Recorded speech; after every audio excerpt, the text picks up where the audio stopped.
The house on Maple Street had grown too quiet. Where there used to be the sound of teenage laughter and running footsteps, now there was only the whir of wheelchair wheels and the heavy silence of unspoken pain. For 14-year-old Paul, the world had shrunk to the confines of 4 walls since the accident 3 months ago, each day bleeding into the next in a monotonous cycle of existence rather than living. Robert watched his son from the kitchen doorway, his coffee growing cold in his hands. Paul sat by the window, as he did most days, staring out at the neighborhood kids playing basketball, a game he used to love. The wheelchair beside him might as well have been a wall, separating him from the life he once knew. "Want to try getting some fresh air today?" Robert asked, trying to keep his voice light. The question had become part of their daily routine, along with Paul's unchanging response. A slight shake of his head, eyes never leaving the window. The accident had happened on a Tuesday afternoon, just 2 blocks from their house. A distracted driver, a moment's inattention, and Paul's life changed forever. The doctors had been cautiously optimistic about potential recovery with intensive physical therapy, but Paul's spirit seemed broken before the healing could even begin. Robert ran his hands through his graying hair, feeling the weight of single parenthood more heavily than ever. Since losing his wife, Marie, to cancer 10 years ago, he dedicated himself to giving Paul the best life possible. Now, watching his once vibrant son retreat further into himself each day, he felt like he was failing them both. "Your friends asked about you again," Robert ventured, setting his coffee down. "Tommy and Mike said they could come over. Maybe bring that new video game we were talking about before." "I am tired, Dad," Paul cut him off, the words flat and practiced. "Maybe another time."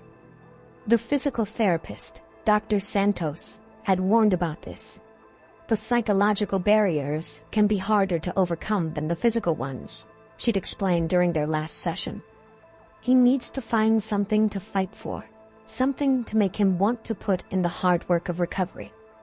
Robert looked around their living room, now transformed to accommodate Paul's needs.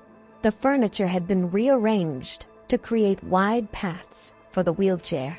The stairs had a newly installed lift. Everything was practical, functional, and somehow soul-crushingly institutional.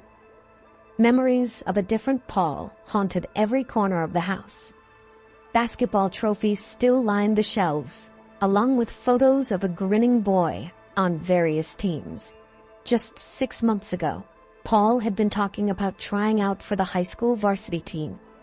Now those dreams sat collecting dust, much like the basketball in the garage that Robert couldn't bring himself to put away. The hardest part was dinner time.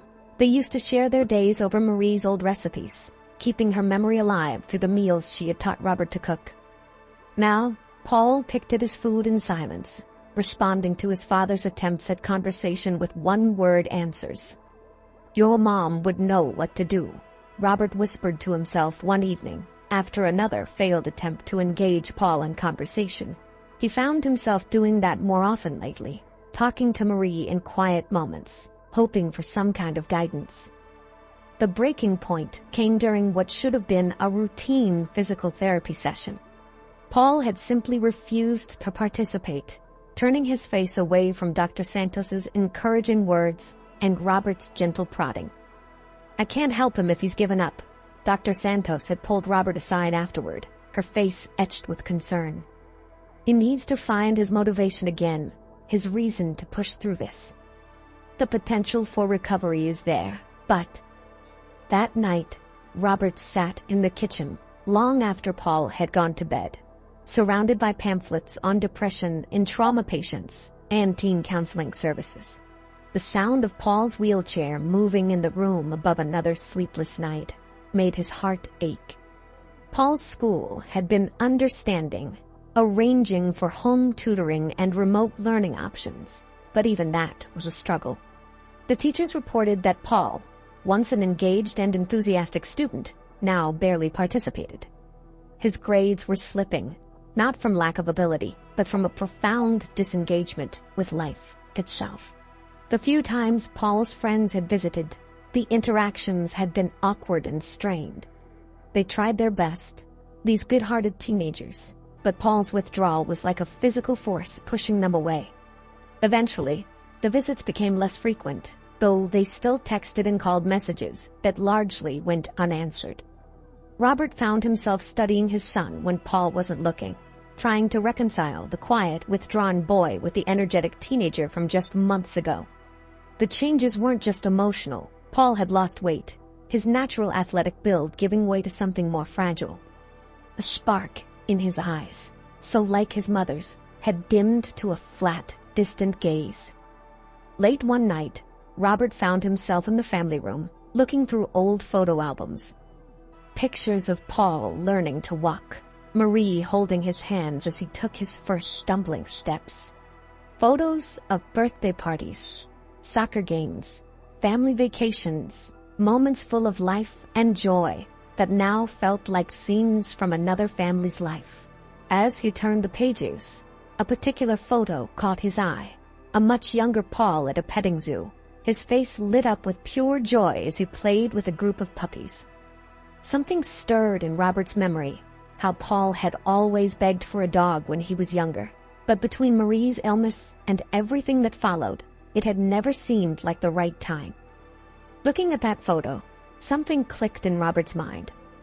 Maybe what Paul needed wasn't another therapy session or counseling appointment. Maybe he needed something or someone who could reach him in a way that humans couldn't right now. The idea took root, growing stronger as Robert watched Paul through another silent breakfast. Perhaps it was time to bring some new life into their too quiet house. He just hoped he wasn't too late to help his son find his way back to the world. The city animal shelter was bustling with weekend visitors when Robert arrived. He had spent the previous night researching dog breeds, looking for one that would be good with teenagers and suitable for their current situation. His head was swimming with information about temperaments, energy levels, and care requirements. First time adopting? The shelter volunteer, Linda, had a kind smile that reminded him of Marie. She listened patiently as Robert explained the situation, her expression thoughtful.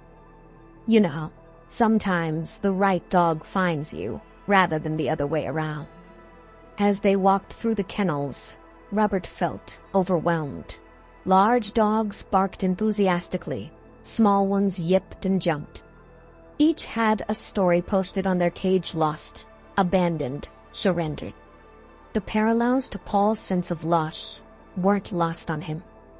Then, in a quiet corner, they found Scratch.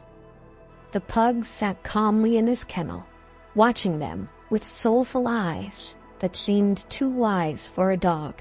Unlike the other animals, he didn't bark or jump. He simply tilted his head, his curled tail giving a gentle wag. "This little guy has quite a story," Linda said, kneeling by the kennel.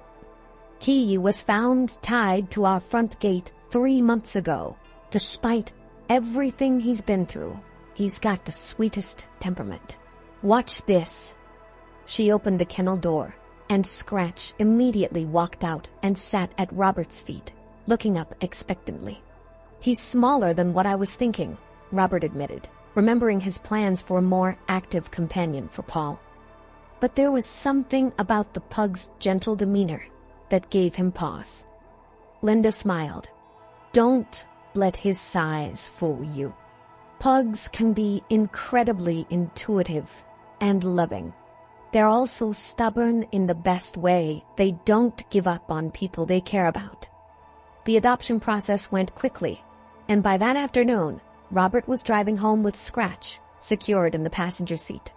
The pug sat calmly, occasionally glancing at Robert as if checking that they were still headed in the right direction. "I hope I'm not making a mistake," Robert muttered, more to himself than the dog. Scratch responded with a soft snuffle that somehow sounded encouraging. Paul was in his usual spot by the window when they arrived home. He didn't turn around at the sound of the door opening, even when Scratch's nails clicked on the hardwood floor. "Paul, Robert called softly. "There's someone I'd like you to meet." His son's response was predictable. "Dad, I'm not really up for visitors." The words were tired, rehearsed. "This one's different," Robert said, as Scratch made his way into the living room.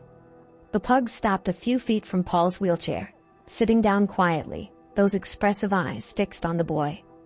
Paul finally turned, his expression shifting from annoyance to confusion as he saw the dog. "What is this?" "This is Scratch," Robert explained, trying to keep his voice casual.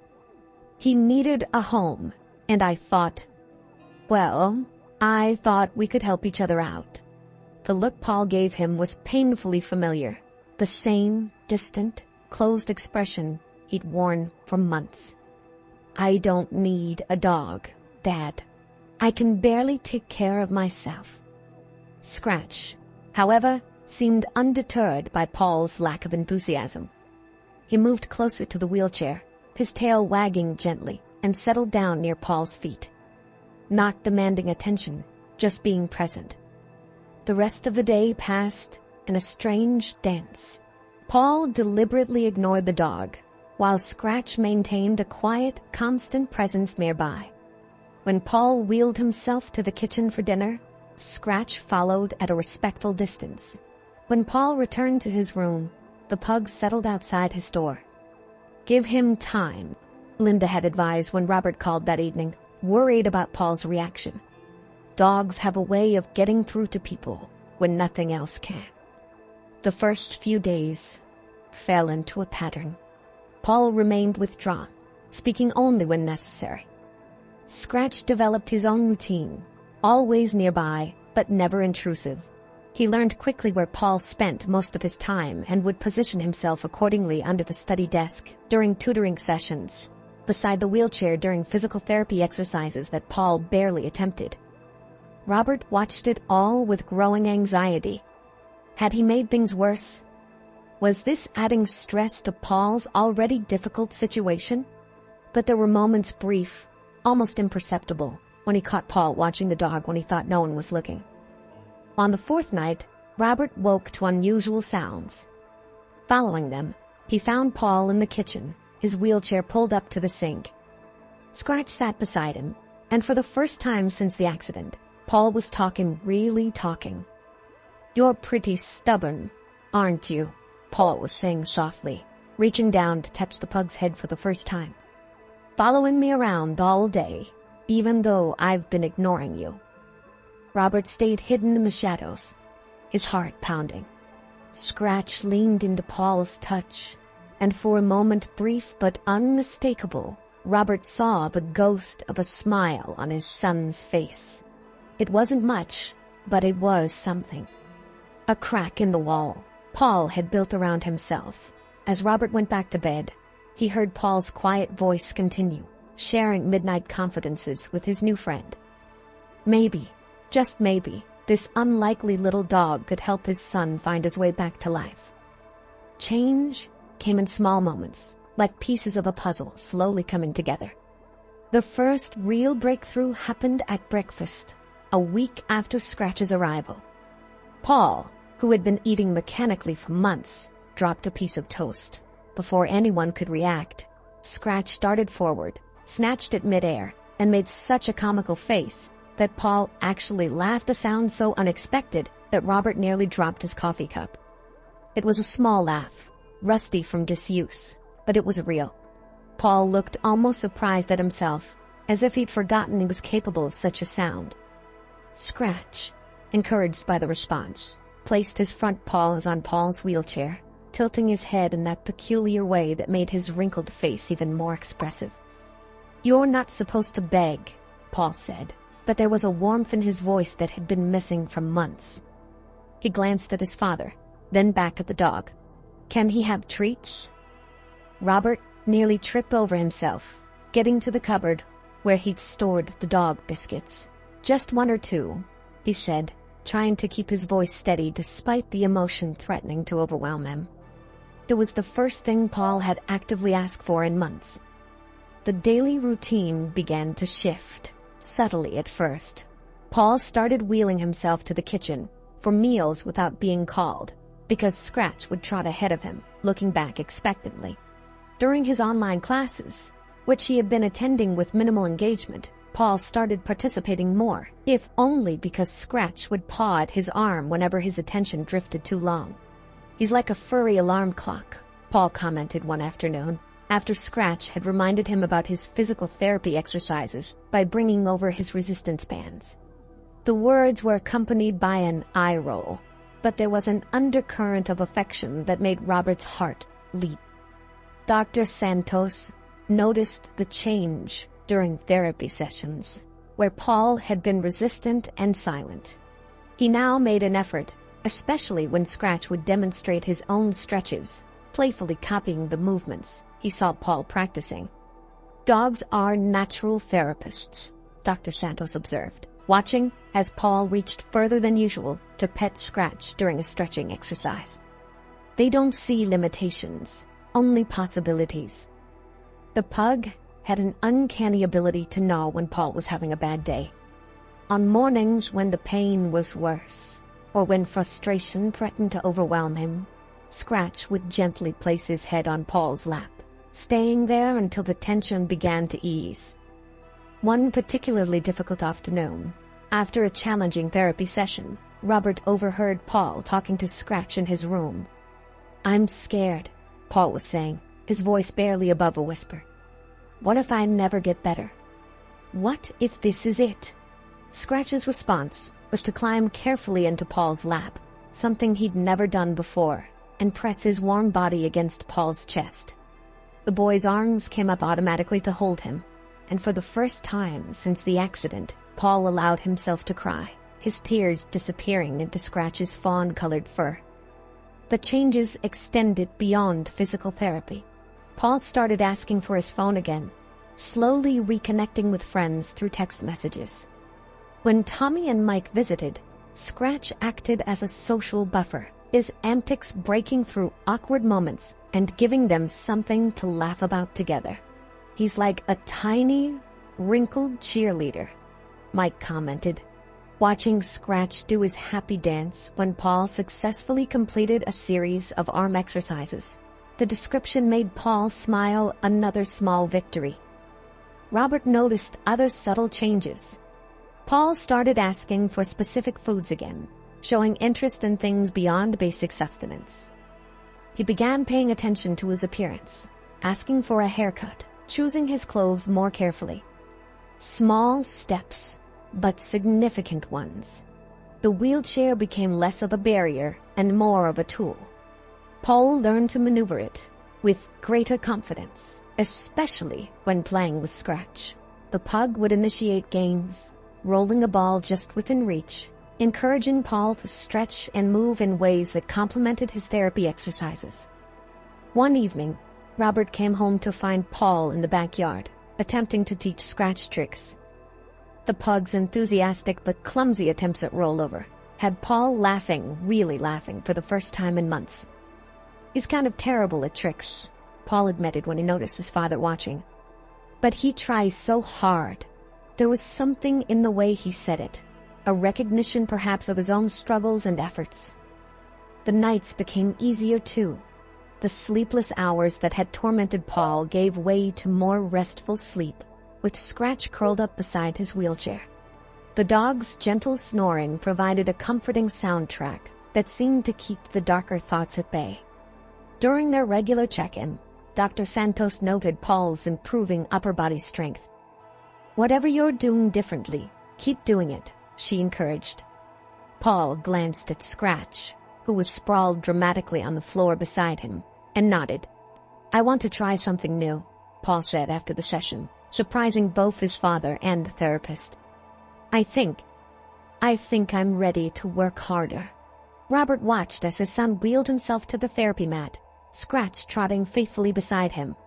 The pug had accomplished something remarkable. He had given Paul a reason to try again, to believe in possibility rather than limitation. It wasn't a miraculous overnight change, but rather a series of small victories, each one building on the last. Like Scratch's persistent presence, hope had crept in quietly, taking root in the spaces where despair had lived. Paul's newfound determination manifested in unexpected ways. It started with a simple game, trying to keep up with Scratch as the pug trotted through the house. What began as casual wheeling soon turned into an exercise in building endurance and control. "Watch this, Dad," Paul called one morning, demonstrating how he could now make tighter turns in his wheelchair without losing speed. Scratch zoomed alongside him, matching his pace perfectly, as if they'd choreographed the movement together. Dr. Santos incorporated this natural motivation into their therapy sessions. Instead of standard exercises, she designed activities that involved interacting with Scratch. "The best therapy," she explained, "doesn't feel like therapy at all." The changes were subtle but steady. Paul's arms grew stronger from wheeling himself more actively. His core stability improved as he reached and twisted to play with Scratch. Even his posture changed, becoming more upright and engaged rather than the slumped position he'd adopted after the accident. "Your body remembers," Dr. Santos encouraged during a particularly challenging session. "It's just waiting for you to remind it what it can do." Scratch, as if understanding her words, would demonstrate each movement in his own way, making Paul laugh even through the difficult moments. Robert noticed his son spending more time researching online, not just about his condition, but about dog training and care as well. "Did you know pugs were bred to be companions for Chinese royalty?" Paul shared over dinner one evening. It was the first time in months he'd initiated a conversation about something that interested him. The wheelchair began to feel less like a prison and more like equipment. Paul learned to navigate curbs and small obstacles, motivated by wanting to take Scratch for proper walks. Each successful maneuver built his confidence, showing him what was possible rather than impossible. Their first venture to the local park was a milestone. Paul was nervous, but Scratch's excitement was contagious. The pug pranced proudly beside the wheelchair, occasionally looking up at Paul as if to say, "We've got this." They encountered some of Paul's old basketball teammates at the park. Instead of avoiding them as he would have months ago, Paul found himself drawn into conversation, with Scratch serving as a natural icebreaker. The dog's amusing attempts to chase squirrels gave them all something to laugh about. "You should come watch practice sometime," Tommy suggested. "Coach asks about you." Previously, such an invitation would have sent Paul retreating into himself. This time, he actually considered it. Physical therapy sessions became more intensive as Paul's motivation grew. He pushed himself harder, working through the pain and frustration. Scratch seemed to sense when Paul needed encouragement, offering a gentle nudge or a playful distraction at just the right moments. "Remember when you first came here?" Dr. Santos asked during one session. "You wouldn't even try. Now, look at you." Paul was attempting to strengthen his leg muscles through assisted standing exercises, with Scratch watching attentively from nearby. The breakthrough came during a routine therapy session. Paul had been working on stability exercises when Scratch dropped his favorite ball just out of reach. Without thinking, Paul shifted his weight and stretched further than he ever had before. "Paul," Dr. Santos exclaimed, "did you feel that?" Your legs responded. It was a tiny movement, barely noticeable to anyone else, but it sent a jolt of electricity through the room. Scratch barked excitedly, as if he knew the significance of the moment. That evening, Robert found Paul researching success stories of similar injuries. "It's not impossible, Dad," he said, his voice filled with a determination that had been missing for so long. "Some people recover. It takes time, but it's possible." The nights that followed were filled with more intense therapy sessions. Paul pushed himself harder, motivated by that small glimmer of hope. Scratch remained his constant companion, seemingly understanding the importance of each small victory. Even on bad days, and there were still bad days, Paul refused to give up. When the pain was overwhelming or progress seemed too slow, he would look at Scratch and find the strength to try one more time. "He doesn't judge me," Paul explained to his father. "When I fail, he just waits for me to try again. It's like he knows I can do it, even when I'm not sure." Robert watched the partnership between his son and the pug grow stronger each day. Scratch wasn't just a pet anymore. He was a motivator, a friend, and sometimes even a teacher, showing Paul that limitations were often just challenges waiting to be overcome. The wheelchair still dominated their lives, but it no longer defined them. Paul began to see it as a temporary situation rather than a permanent sentence. With Scratch by his side, every day brought new possibilities, new achievements, and new reasons to keep pushing forward. As spring turned to summer, Paul's world expanded beyond the confines of their house. He began venturing out more, first to the park, then to local shops, and finally to school events. Each outing built his confidence, with Scratch trotting faithfully beside him, a constant reminder that he wasn't facing these challenges alone. The first major breakthrough came on a seemingly ordinary Tuesday afternoon. Paul was working with Dr. Santos on his standing frame, with Scratch watching intently from his usual spot. Pug suddenly darted forward, grabbing one of Paul's fallen therapy bands in his mouth. "Come here, silly," Paul called, instinctively shifting his weight in the frame to reach for him. That's when everyone in the room froze. Paul was supporting more of his own weight than ever before, his legs trembling but holding. "Don't move," Dr. Santos said quietly, her professional composure barely containing her excitement. "Just feel that, Paul. Your legs are working with you."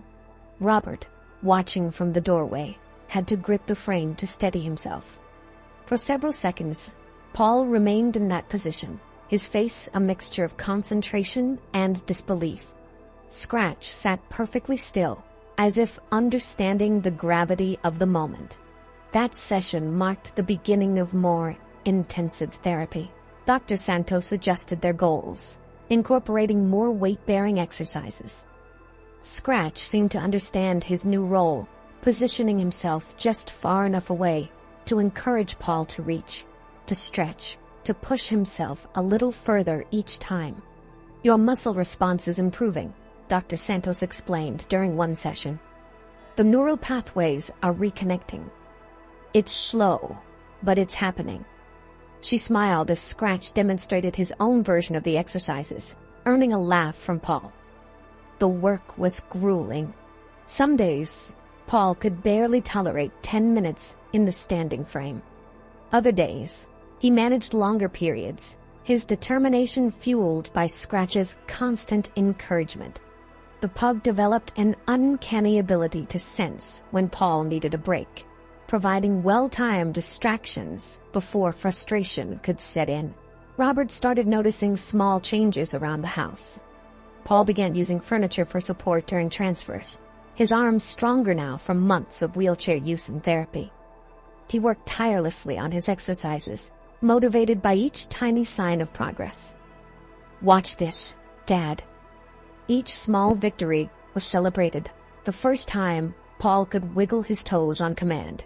The day he managed to stand for a full minute with minimal support. The morning he felt sensation return to a previously numb area. The hardest days were when progress seemed to plateau. Paul would grow quiet, the old darkness threatening to return. But Scratch had a way of pulling him back. The pug would bring his leash, reminding Paul of their daily routine, refusing to let him sink into despair. 6 months into their intensified therapy, Paul managed his first assisted step. It was small, barely a shuffle, but it represented everything they'd been working toward. Scratch celebrated by doing his signature happy dance, spinning in circles until everyone in the therapy room was laughing. "Remember when you said this was impossible?" Dr. Santos reminded him, her eyes shining. "Look at you now." The wheelchair remained necessary, but it began to feel more like a tool than a prison. Paul started using a walker for short distances during therapy, his legs growing stronger with each session. Scratch would walk beside him, matching his pace perfectly, ready to brace against him if needed. Word spread through their small community. Paul's old teammates started dropping by more frequently, offering encouragement and support. They'd sit in the backyard, watching Paul work through his exercises, sharing stories and plans for the future conversations that would have seemed impossible months ago. "I'm going to play basketball again," Paul announced one evening over dinner. There wasn't bravado or wishful thinking. There was a quiet determination in his voice that reminded Robert of Marie. The next phase of therapy focused on building endurance. Paul worked with parallel bars, then progressed to a walker, then forearm crutches. Each transition brought new challenges, but also new victories. Scratch remained his constant companion, seeming to understand exactly when to encourage and when to simply be present. 1 year after the accident, Paul took his first unassisted steps in their living room. They were shaky, uncertain, but undeniably real. Robert filmed the moment on his phone, capturing not just Paul's triumphant smile, but also Scratch's excited reaction, the pug practically dancing with joy. That evening, as Paul rested on the couch with Scratch curled up beside him, Robert heard him say quietly to the dog, "We did it, buddy. We really did it." Dr. Santos had explained that recovery would continue to be a gradual process, but Paul's progress had already defied initial expectations. "The mind-body connection is powerful," she said, "but so is the heart-body connection. Sometimes we just need the right motivation to remind our bodies what they're capable of." Looking at his son and the small pug who had changed their lives, Robert understood exactly what she meant. Sometimes the greatest healing comes not from medicine or therapy alone, but from the unwavering belief of someone or something that refuses to give up on us. 18 months after the accident, Paul stood at the edge of his school's basketball court, Scratch sitting faithfully beside him.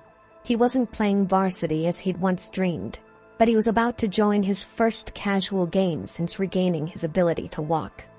His steps were still careful, his movements more measured than before, but he was there, standing, walking, ready to play. "You sure about this?" Robert asked, trying to mask his concern. Paul nodded, his hand absently scratched his ears, a gesture that had become his way of finding courage in uncertain moments. "Coach says I can play quarter-court games," Paul replied. "Start slow, build up strength." He looked down at Scratch, who wagged his tail encouragingly. "Besides, I've got my good luck charm here." The transformation went beyond the physical. The sullen, withdrawn boy from 18 months ago had been replaced by a teenager who faced challenges with determination rather than defeat. Paul had started mentoring younger kids in physical therapy, sharing his story and showing them what was possible. "Your son's case is remarkable," Dr. Santos had said during their final regular session. "But what's more remarkable is how he's using his experience to help others." She smiled as Scratch performed his victory dance, something he still did whenever Paul accomplished something new. The pug had become something of a celebrity at the rehabilitation center. Other patients would light up when they saw him, knowing his story. Paul had even started bringing him to the children's ward, where Scratch's gentle nature and silly antics helped young patients forget their fears and pain for a while.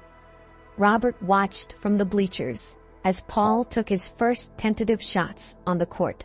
His movement wasn't as fluid as before, but there was a grace to it, the grace of someone who understood the true value of each step, each jump, each moment of independence. Scratch sat attentively at the sidelines, his eyes following Paul's every move. He had developed an uncanny ability to anticipate when Paul needed rest, often trotting onto the court with perfect timing to indicate a break was needed. The other players had grown used to these interruptions, accepting the pug as an unofficial coach. "Remember when we first brought him home?"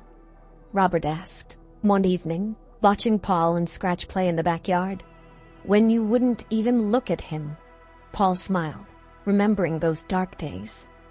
"He didn't give up on me," he said simply. "Even when I'd given up on myself." The changes extended beyond physical recovery. Paul's grades had improved dramatically. He'd discovered a passion for biology, inspired by understanding his own recovery process. His teachers noted that he approached challenges differently now, with patience and perseverance rather than frustration. The wheelchair remained in their garage, a reminder of how far they'd come. Paul sometimes used it on particularly tiring days, but now it represented choice rather than limitation. Scratch would still walk beside it just as faithfully as he did beside Paul's walking steps.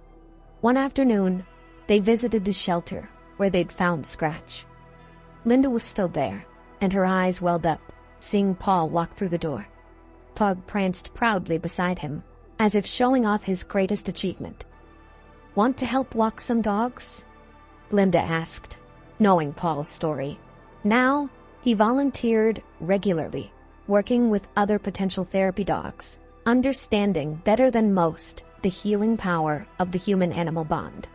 Robert often found himself watching Paul and Scratch together, marveling at how life could change so dramatically. The house that had once been too quiet was now filled with the sound of teenage laughter again, punctuated by the happy snuffles of a pug who had turned out to be exactly what they needed. "Mom would have loved him," Paul said one evening, as they looked through old photos.